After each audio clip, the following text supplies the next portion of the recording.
Recording in progress. In the last class, we are discussing about the work and the energy principle for a particle. Now we will discuss the work and the energy principle for a system of the particles. So the work and energy principle for a single particle in the motion we already discussed. Now next, if there are the motion of the two bodies connected by a string, so to apply the principle of the work and energy to a system of the particle, we have to add the change in the kinetic energy of all the particles and then equate it to the work of all the forces involved during the displacement of the system of the particle, right? कि एक particle के लिए आपने क्या किया था कि total work done जितना था वो इसके इक्वल था change in the kinetic energy of the particle. Now if you deal with the system of the particle, तो again जितना total work done हुआ है from the displacement position 1 to displacement position 2 of the kinetic energy जितने भी particles का हुआ है and then this equate you have to equate to the जितने भी उसमें forces involved हुए हैं during the displacement of the systems of the particles जितने भी उसमें involved हैं. Now work of the internal forces. So in many problems, internal forces as a tension in the strings sometimes may appear, but while calculating the forces, work of the internal forces must also be included. But in some problems, the internal forces may appear as a pair of the equal and the opposite forces. तो उसमें क्या है कि उस case में जो internal forces हैं, they cancel out each other. तो वहाँ पर हम internal forces जो है उसको consider नहीं करते हैं, right? So sometimes work of the internal forces may becomes the zero. So now next we will do the problems. So two blocks A and B, these are the two blocks A and B of masses 100 kg and the 150 kg are connected by the single string, right? If the system is released from the rest, find the velocity of the block A after it has moved a distance of the 1 meter.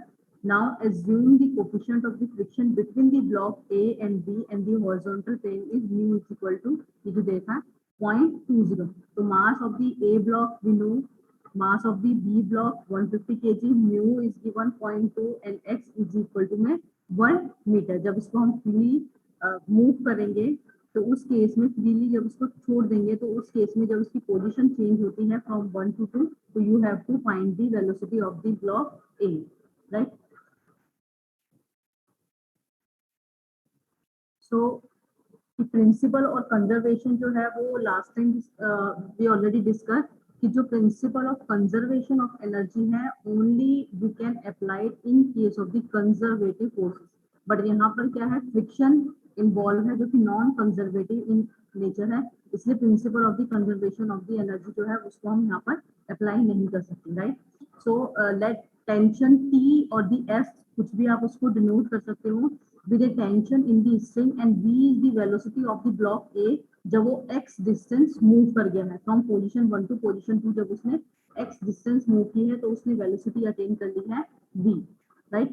Now you have to find out the value of the v. तो block ए के लिए change in the energy कितना हो जाएगा T2 minus T1 is equal to ma into V square divided by 2 half ma v square minus initially क्या है वो rest पे था तो इनिशियल उसकी जो काइनेटिक एनर्जी है वो 0 है, तो यहाँ से आपके पास आ जाएगा मास हमें ऑलरेडी नोन है 100 kg, v you have to find out, right? तो वर्क डन टोटल कितना होगा? वर्क डन टोटल हो जाएगा वर्क ऑफ द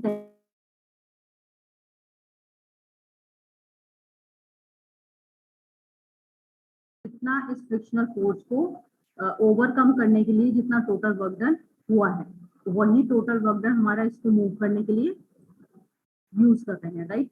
तो उसके लिए हमारे पास क्या आ जाएगा वर्क ऑफ द टेंशन, वो किसके इक्वल है S इंटू x के टेंशन जो है और x डिस्टेंस के लिए है, तो फोर्स इंटू परपेंडिकुलर डिस्टेंस आ गया हमारे पास, minus work done to overcome the friction. Work done to overcome the friction हमारे पास क्या आ जाएगा, F इंटू एक्स, राइट। ये F क्या है, F is the frictional force, किसके इक्वल है, F is equal to mu into R के वो इक्वल है। तो यहाँ से हमारे पास आ जाएगा S for the distance x minus mu into R की वैल्यू आप क्या लोगे, जो रिएक्शन इसमें टोटल रिएक्शन आ रही है, अगर sigma F I is equal to 0 put करोगे तो R is equal to M A into G आ जाएगा। वही वहां पे हमने आर की वैल्यू पुट कर दी है, M A into ji of the X. तो यहाँ से एस की वैल्यू है फॉर द डिस्टेंस 1 मीटर है, म्यू की वैल्यू गिवन है 0.2, आर की वैल्यू जो है वो सॉरी एम ए की वैल्यू गिवन है आपको 100 और जी की value 9.81 for the distance 1, right. Now for the block B, block B के लिए क्या है, चेंज इन काइनेटिक एनर्जी क्या है, इनिशियली क्या था, रेस्ट पर था, उसके बाद उसने डिस्टेंस मूव किया, तो mass of the block B into velocity of the block B divided by the 2 माइनस 0, इनिशियल वेलोसिटी उसकी 0 है, तो 0 पुट करेंगे तो यहाँ से एम बी जो mass of the block B दे रखा है 150 है, तो 150 B square divided by the 2, तो यहाँ से चेंज इन काइनेटिक एनर्जी आ गई for the block B 75 B square. अब again you have to find out the total work done कितना होगा फॉर द ब्लॉक बी, तो again work of the gravity force minus work of the tension, इसमें खाली यही दो forces में act करी है, टोटल वर्क डन जो हुआ है, तो यहाँ पे हम निकालेंगे जो टोटल वर्क डन है M B into ji of X जो कि है हमारा ग्रेविटी फोर्स, माइनस में वर्क ऑफ द टेंशन क्या है, S of the for the distance X, X distance उसने मूव किया, तो सेम डिस्टेंस जो है वो डाउनवर्ड डायरेक्शन में जो ब्लॉक भी है वो मूव करेगा। तो यहाँ पे एम बी का वैल्यू दे रखी है 150, जी की value you already known for the distance 1, S of 1, right. Now you have to apply the principle of the work and the energy to the system of the block A and the block B, right? तो उसके लिए आप क्या करोगे, total जितना work done हुआ है is equal to में total change in the kinetic energy, right. तो उसमें आप अगेन इक्वेट कर दोगे दोनों वैल्यूज को, राइट। तो S माइनस 0.2 जो ऊपर वाली वैल्यूज थी वो plus 150 into ji of 1 minus F of 1 is equal to change in kinetic energy कितनी आ रही है हमारी, फर्स्ट के लिए आई थी हमारी 50 वी स्क्वायर और इसके लिए आई है हमारे पास 75 वी स्क्वायर। तो यहाँ से पूरी की पूरी इक्वेशन जो है हमारी जो वी स्क्वायर है उसमें चेंज हो गई, एस से एस जो है वो कैंसिल हो गया, राइट। तो यहाँ पर की work of the internal forces जो हमारा टेंशन जो है वो इस केस में एज ए सिस्टम वो 0 हो गया, राइट। तो यहाँ पे समटाइम्स जब भी हम इंटरनल फोर्सेस को कंसिडर करते हैं तो उस केस में equal and opposite force act करनी है, इसलिए वो कैंसिल हो जाता है और we have to not consider the internal forces in that case. Now next one is the potential energy and the conservative forces. So potential energy is the energy of a particle which is due to the position, जो by virtue of its position होती है that is called the potential energy, and उसको drive करने के लिए you have to consider a particle of the mass m which moves from the position 1 to 2, वो move करता है एट द एलिवेशन, उसकी फ्रॉम द रेफरेंस एलिवेशन लिया है y1 और द y2, ठीक है। तो अगेन जो उसका work of the gravity force हो जाएगा, तो work of the gravity force हो जाएगा हमारा 1 to 2 integration of y1 to y2 minus of M G into D Y, उसको होल इंटीग्रेट जब आप करोगे तो वो आपके पास आ जाएगा minus M G into Y. ये अगर पोजीशन 1 से लेकर 2 तक अगर ये मूव करता है तो उसमें जो टोटल वर्क डन है या पोटेंशियल एनर्जी की फॉर्म में जो ग्रेविटी फोर्स है, work done against the gravity force है, तो वो हमारी स्टोर होती है in terms of the potential energy of the particle of mass M, right. और नाउ अगर आप कंसिडर करते हो कि सेम इसी ये जो पाथ है उसको अगर नेक्स्ट में जो पार्टिकल है वो पोजीशन 1 पर आता है, तो अगेन आप देखते हो कि उसमें जो पोटेंशियल एनर्जी है again it remains the same, अगर वो तो मीन्स की जो वर्क ऑफ ग्रेविटी फोर्स है इट इज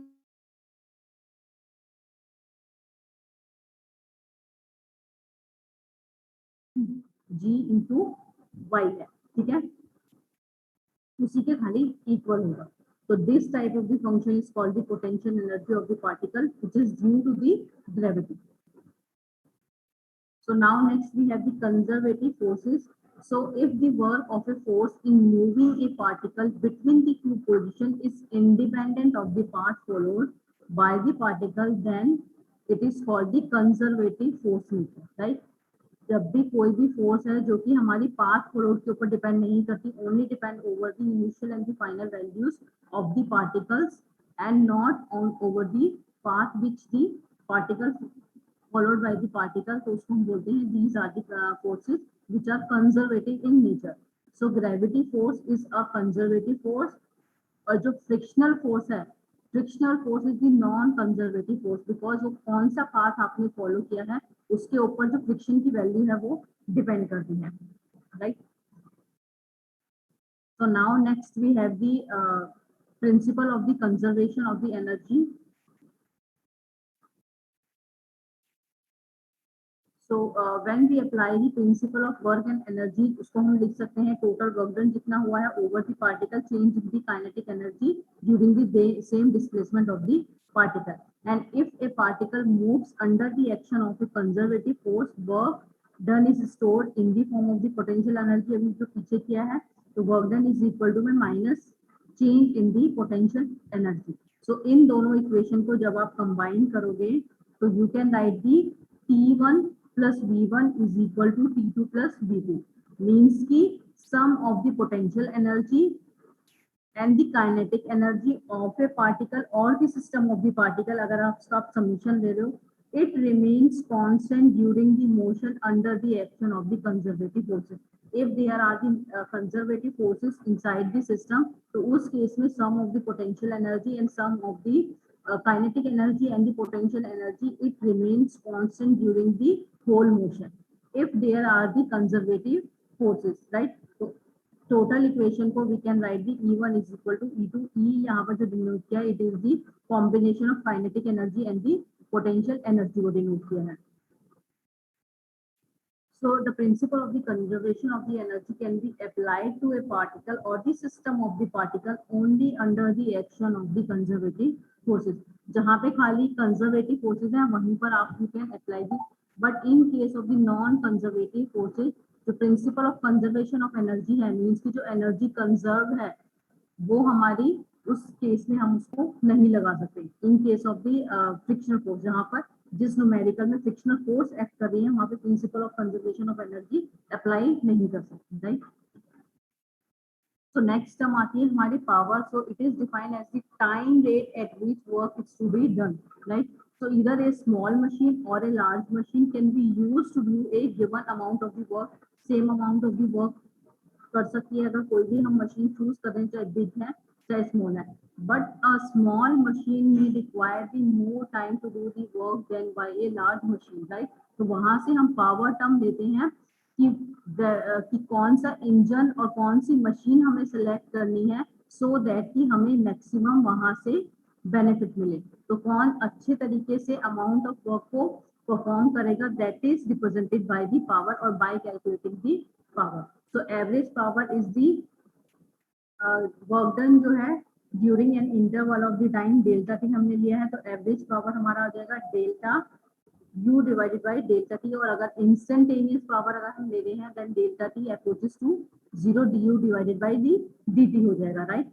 तो du को हम लेके गए तो du is equal to f cos alpha into ds, जो प्रीवियसली आपने किया था.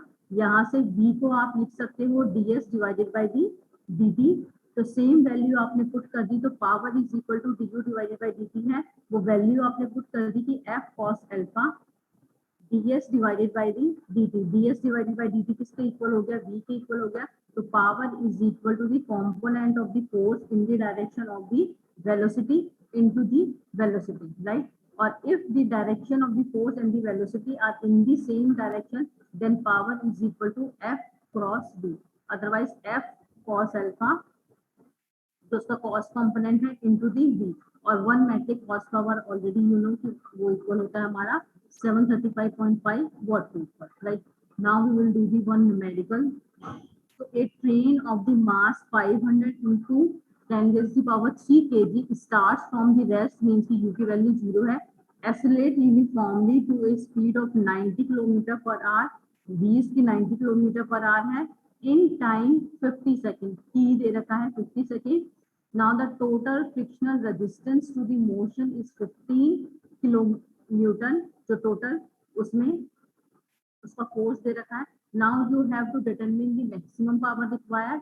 The power required to maintain the speed of the 90 kilometre per hour, right.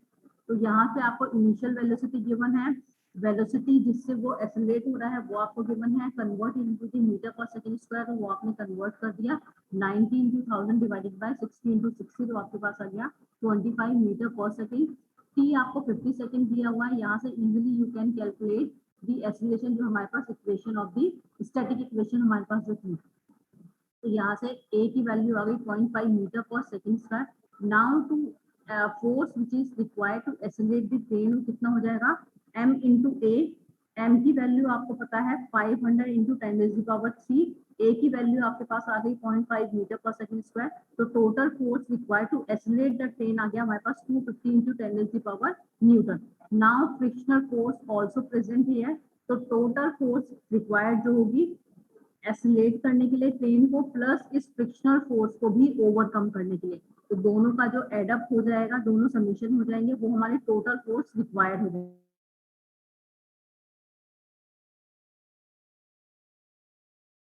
So the maximum power required at time t is equal to दे रखा है 50 second. उस पर हमें maximum power कितनी रिक्वायर्ड है वो पता करना है. v हमें 25 मीटर पर सेकेंड दे रखा है, पावर इज इक्वल टू कितना है, टोटल फोर्स कितनी लग रही है इनटू v क्या है उस टाइम पे. तो टोटल फोर्स जो लग रही है 250 प्लस 15, 250 हमारी क्या कौन सी थी, 250 हमारी आई थी उसको एक्सेलरेट करने के लिए, force required to accelerate the train, plus में जो फ्रिक्शनल फोर्सेस को ओवरकम करने के लिए 15 थी इंटू 10⁻³ इंटू 25 वॉट. ठीक है, तो पावर टोटल हमारे पास आ गई है, ये जो यूनिट दे रखी है ये होल यूनिट दे रखी है ऑफ दी पावर. तो हमारे पास इसकी पावर आ गई 6.625 मेगावाट. ठीक है, तो at any time after 50 second the force required only to overcome the frictional resistance, जो कि हमारा 15 इंटू 10⁻³ क्योंकि 50 सेकेंड के बाद जो ट्रेन को एक्सेलरेट करने के लिए हमें फोर्स की रिक्वायरमेंट थी वो अब नहीं, वो ट्रेन कांटेक्ट में है, खाली उसी फ्रिक्शनल रेजिस्टेंस को ओवरकम करने के लिए पावर की रिक्वायरमेंट होगी. तो again F into V same formula चलेगा. यहाँ पे जो फ्रिक्शनल जो टोटल फोर्स रिक्वायर्ड हो जाएगी वो खाली फ्रिक्शनल रेजिस्टेंस के लिए ही होगी, इनटू में v उसकी जो जिस वेलोसिटी के साथ वो मूव कर रहा है, तो ये आ जाएगी 375 किलोवाट, राइट. नाउ नेक्स्ट है हमारा अगेन हमारा स्प्रिंग वाला क्वेश्चन. ये वाला इस टाइप का और देख लेते हैं. सो ए wait of W 50 Newton is suspended from a spring of stiffness 10 Newton per centimeter and is in equilibrium. So calculate the potential energy of the system with the reference to the position if the weight is pulled down to the floor by a distance of the 10 centimeter. And if the weight is then released, what is the maximum height above the floor that the weight W will attain after the release, right? कि ये आपको rest position में एक spring दी हुई है, जब आपने इसको पुल किया टू दी 10 सेंटीमीटर, राइट है, उस टाइम पे उसकी टोटल एनर्जी पूछ रहा है. उसके बाद जब आपने उसको रिलीज कर दिया तो उसकी जो इनिशियल पोजीशन है अगेन उससे कुछ ऊपर जाएगी, तो वो डिस्टेंस x आपको फाइंड आउट करना है, right.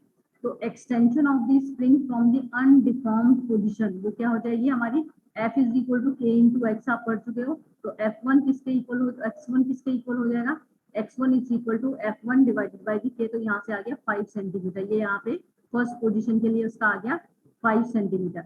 So potential energy of the system of the spring when the weight in position 1 is 0, 0 रहेगा, इनिशियल पोजीशन है तो h की वैल्यू वहां पर 0 हो जाएगी, या फिर y की जो आप एलिवेशन ले रहे हो, वर्टिकल एलिवेशन जो ले रहे हो वो 0 हो जाएगा, तो वर्टिकल एलिवेशन 0 हो जाएगा, तो potential energy is 0 being the reference. Position 2 पे जब वो पहुंचती है, जब उसको पुल किया बाय द 10 सेंटीमीटर, तो पोटेंशियल एनर्जी जो उसकी होगी ड्यू टू दी एलिवेशन में कितना हो जाएगा हमारा माइनस mg इंटू एच. ठीक है, तो mg को you can write the weight W into H, तो वो आपको दिया हुआ है -50 इंटू 10, -50 इसका जो वेट दिया हुआ है, ठीक है। तो potential energy due to the gravity हमारे पास आ जाएगी -500 newton centimetre. Now potential energy of the spring with respect to the position 1, वो भी आपने निकाल लिए, तो वो क्या हो जाएगा, हाफ के एक्स स्क्वायर था। अब बिकॉज यहाँ पे दो पोजीशन है, तो के x2 square minus x1 square आ जाएगा। x2 की पोजीशन क्या हो गई है, x2 की पोजीशन हमारी हो गई है 15, 10 प्लस में जो उसका 5 था इनिशियल पोजीशन से, माइनस में 5 जो उसकी इनिशियल पोजीशन x1 आपने यहाँ पर निकाली है, तो वो कैलकुलेट करने के बाद आपके पास आ गया 1000 newton centimetre. Now total potential energy of the system with respect to the position 1 कितनी हो जाएगी, potential energy with respect to the position 1 और potential energy due to the gravity, उन दोनों को आप ऐड करोगे तो ड्यू टू दी ग्रेविटी हमारे पास -500 आई थी और ड्यू टू दी स्प्रिंग हमारे पास आई थी +1000। तो ये E2 जो है total energy of the system वो आ गई हमारे पास +500 न्यूटन सेंटीमीटर, जो कि क्वेश्चन में पूछी थी। नाउ नेक्स्ट क्या पूछ रहा था वो कि एट द पोजीशन 3, पोजीशन 3 पे क्या है कि when the weight is released, आपने उसको रिलीज कर दिया, it occupy the position 3 at a distance x from the reference position first, right, from the position first, whereas its kinetic energy becomes the zero, kinetic energy उसकी जीरो होगी, but the energy of the system shall be conserve. तो again इस case में भी we have to calculate the potential energy. तो potential energy with respect to the position 1 जो है वो कितनी हो जाएगी, 50 into x. Potential energy of the spring with respect to the position 1 क्या हो जाएगी, हाफ ऑफ के x3 square minus x1 square. यहाँ पे हमने x3 क्यों लिया है, because we are comparing with the position 1, इसलिए पोजीशन 1 के रेस्पेक्ट में पूछी है कि जब आप स्प्रिंग को रिलीज करोगे तो वो कितनी हाइट तक वापस जाएगा। तो यहाँ पर x1 जो है 5 सेंटीमीटर है, x3 क्या है 5 माइनस x आ जाएगा, ठीक है। उसकी इनिशियल पोजीशन क्या थी 5, जब उसको रिवर्ट बैक गया तो 5 में से कितना लेस हो गया, वो हमारा उसकी फाइनल पोजीशन आ जाएगी। तो पोटेंशियल एनर्जी आ गया हमारे पास हाफ, के की वैल्यू 10 दे रखी है, 5 minus x square minus 5 square, इसको जब आप सॉल्व करोगे तो you will get the energy 5x square minus 10x, और टोटल एनर्जी में आपको दोनों ऐड करने हैं 50x प्लस में 5x square minus 10x। Since the energy of the system it remains conserve, तो उस केस में क्या है कि E2 is equal to E3, दोनों की एनर्जी इक्वल होगी। Total energy at the position 2 and total energy at the position 3 it remains conserved। तो उस केस में दोनों को इक्वेट करोगे, E2 आप कैलकुलेट कर चुके हो, E3 खाली x की टर्म में पूरी की पूरी इक्वेशन है, तो easily you can calculate the value in terms of the x, जो कि हमारे +-10 सेंटीमीटर है, राइट। अगेन जो नेक्स्ट प्रॉब्लम है it is also based on the spring, concept वही सेम रहेगा कि at the position 1, 2 and 3 you have to calculate the kinetic energy and potential energy, दोनों एनर्जी को कंबाइन करेंगे, फिर total energy at position 1, 2 and 3 because energy remains the conserve, तो उसको आप इक्वेट करके जो भी अननोन वैल्यू है उसको फाइंड आउट कर लेंगे। तो सेम इसी तरह से है ये वाला क्वेश्चन भी। Next problem is also based on the spring, again same kinetic energy and the potential energy both are involve. ये फ्रिक्शनल का एक क्वेश्चन है कि अगर कोई भी ब्लॉक मूव कर रहा है फ्रिक्शनल सरफेस से, तो उसको आप पोजीशन 1, पोजीशन 2 कि x इज इक्वल टू 0.5 पहुंच जाता है, तो उस केस में टोटल एनर्जी कितनी होगी, और जब पोजीशन 3 पर है तो टोटल एनर्जी कितनी होगी। अगेन जो है राइट साइड में यहाँ पर स्प्रिंग लगा हुआ है। नाउ नेक्स्ट आता है हमारे पास मास, अगर पुली है उससे दो मास कनेक्टेड हैं, तो with reference to the position 1 and position 2 उसको आप कैसे फाइंड आउट करोगे। So if a system of the two masses m1 and m2 are arranged as shown in the figure, released from the rest, now you have to find out the velocity of the mass m2 after it has fallen a vertical distance। m2 को हमने 2 metre का जो है एक distance दिया है। now you have to neglect the inertia of the pulley, क्योंकि उस केस में आप उसको इक्वेट नहीं कर पाओगे। so the kinematic of the system को जो है when the mass m2 falls to the 2 meter, the pulley b जो है gets lowered by the 1 meter and the mass m1 is raised by the 1 metre, right, because ये दोनों equal है। तो उस केस में you have to choose the position 1 as the reference point. तो उस केस में काइनेटिक एनर्जी, पोटेंशियल एनर्जी दोनों जीरो है, total energy zero. Now position 2 पे है, जब उस मास को हमने 2 मीटर नीचे की तरफ पुल किया है, तो मास ऑफ द m1 हमारे पास जो आ जाएगा वेलोसिटी, वो m1 की आ जाएगी v डिवाइडेड बाय 2, राइट। और v क्या है, v is the velocity of the mass m2, और उसकी जस्ट हाफ हो जाएगी m1 की, बिकॉज वो वहां से जो वेलोसिटी है वो हाफ वहां पर ट्रांसफर होगी, हाफ ही ट्रांसफर होगी। तो potential energy is equal to m1 into ji of x, जो कि हमारा 1 दे रखा है, plus minus of m2 into g into 2, जो कि x दे रखा है। तो उसको जब आप सॉल्व करोगे, m1 दे रखा है 10, g की value already you know, mass m2 दे रखा है 20 इंटू जी, तो माइनस 10 g आ गया। इसी तरह से पोजीशन 2 पे काइनेटिक एनर्जी आप कैलकुलेट करोगे, तो kinetic energy is equal to half m1 v square plus half m2 into v divided by 2 whole square, because यहाँ पे जो उसकी वेलोसिटी हो रही है ब्लॉक m2 की, वो फर्स्ट वाले से जस्ट हाफ हो रही है। तो उसको सॉल्व करोगे तो you will get the 25 by 4 v square. Now energy remains the conserved, तो टोटल एनर्जी हमारी कंजर्व है, total energy kinetic energy plus potential energy को ऐड करेंगे तो E2 आ जाएगी, means total energy at the position 2।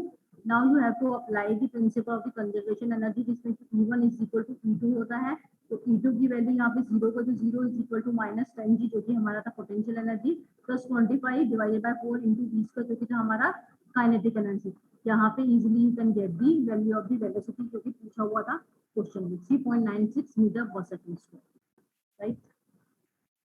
So now this chapter is also over related with the work and energy. Next time we will start with the impulse and momentum. Again, kinetic part of a particle. First जो kinetics में आपने किया है, kinetics में आपने जो problem solve की है, फर्स्ट आपने सॉल्व की है using the equation of motion, जो कि आपने न्यूटन्स लॉ के थ्रू इक्वेट किया था। नेक्स्ट आपने using the work and energy principal लगाकर भी आपने सेम इक्वेशन या सेम प्रॉब्लम जो है वो आप उसमें सॉल्व कर सकते हैं। थर्ड मेथड आता है आपका इम्पल्स एंड मोमेंटम, कि तीसरे मेथड के थ्रू भी you can also solve the same kind of the problem.